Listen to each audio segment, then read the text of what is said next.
Stan Gibilisco here. I am curious about an operating system called Linux Mint. I've looked a little bit at that on my iPad. I'm making this video on the Windows 10 toy that I have.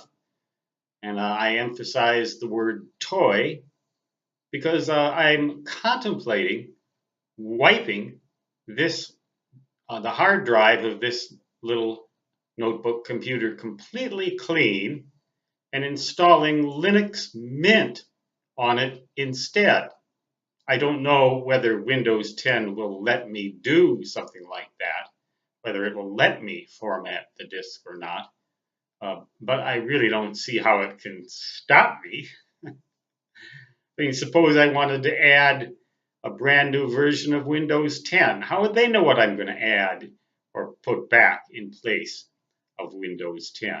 Anyway, if you have Linux Mint, have you been successful in replacing Windows 10 with it on any computer?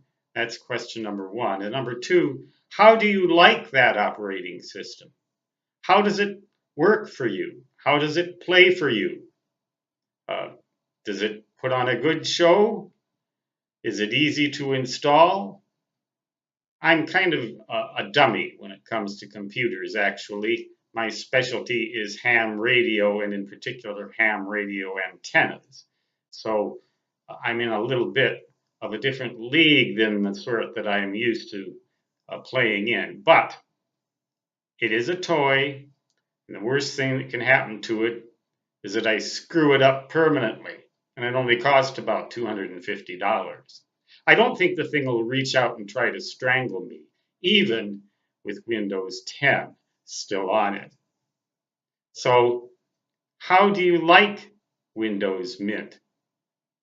That's question number two. And question number one again is, have you successfully replaced Windows 10 with Linux Mint on any computer? I anxiously await your responses, so comments are open. Stan Gibilisco signing off. Until next time, so long.